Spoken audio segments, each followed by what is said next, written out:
December 2015, the lead article in the National Geographic magazine was entitled, "Mary, the Most Powerful Woman in the World." The author of the article was Maureen Orth, a journalist who spent 3 years traveling around the world, trying to understand why Mary, the mother of Jesus, is so important to millions of people. For those of you who are devotees of our Blessed Mother, you certainly know and understand why Mary is so important for you and for so many other people who, like you, come here week after week to honor Mary under her special title of Our Lady of the Miraculous Medal. Today, though, I invite you to go back and look at Mary before she became known as the Mother of God, or the Blessed Virgin Mary, or by any of the other numerous titles which are attributed to her.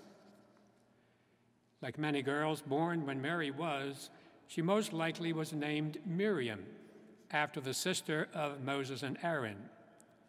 Miriam was the Hebrew name, which in Greek and eventually in Latin became Maria, and then, as we know her, Mary.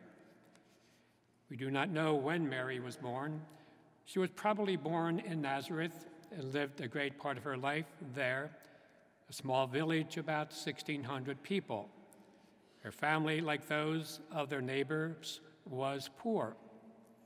This was in Galilee, an area occupied by a foreign power, the Romans, whom many Jewish people hated because of the heavy taxation and harsh treatment imposed upon them by the Romans.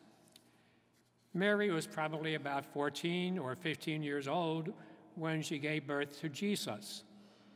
From the Gospel of St. Matthew, we know that Mary's birth was out of the ordinary, and this was observed by the people of her small town, and most likely was a cause of scandal, because they knew she became pregnant before she and Joseph came to live together as husband and wife. Having given birth to Jesus, Mary and Joseph had to flee from their hometown and country because of the threat of King Herod, who wanted to kill the infant. Mary and Joseph then became refugees, immigrants in Egypt. After leaving Egypt, they returned to Nazareth, and we know nothing of their family life from then until when Jesus was 12 years old, and they went to Jerusalem to celebrate the feast of Passover. After the celebration was completed, Joseph and Mary began the journey back home without realizing that Jesus had remained in Jerusalem. After searching frantically for 3 days, they found him in the temple dialoguing with the temple leaders and teachers. Sometimes after returning home, since we hear nothing more about Joseph, we presume that he died, leaving Mary a widow and a single parent. When Jesus was about 30 years old, he left Mary to begin his ministry of preaching and teaching. Certainly, Mary knew that Jesus was in danger because of the opposition he was causing, especially between himself and the Jewish leaders who were the religious leaders. Mary was witness to Jesus' conviction as a common criminal and to his excruciating suffering and death on the cross.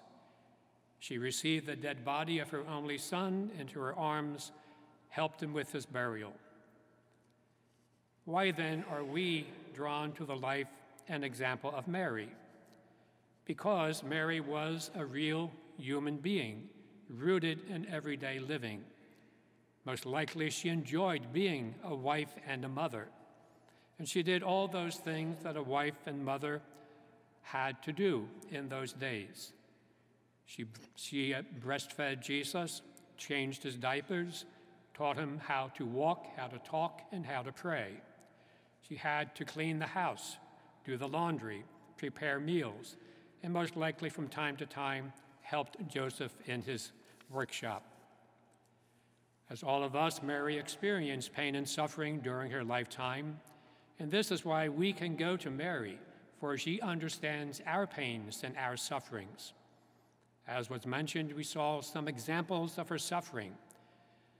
At least in the eyes of her neighbors, she was an unwed mother, and certainly a great scandal in those days. She knew what it was to be an immigrant, a refugee, who with Joseph and Jesus was forced to flee her home and country because of the hatred of an evil king. She experienced the pain of not knowing where Jesus was, as she and Joseph searched frantically for him for 3 days. She became a widow, a single parent, after the death of Joseph. She saw Jesus become, after leaving home, a target of hatred of the leaders of the Jewish people. She had to witness the cruel suffering and death of her innocent son, her only son, at the death of the Roman soldiers. Yes, you and I know why Mary is the most powerful woman in the world. This you know because you come here with your joys and your sorrows, your pains and your fears. You come here because you know that Mary hears you and understands you, and that she is with you to strengthen you. You know that she will take your needs and your prayers to her divine Son. When asked what Mary meant to him, Pope Francis answered very simply, "She is my mama." We know Mary is our mama also.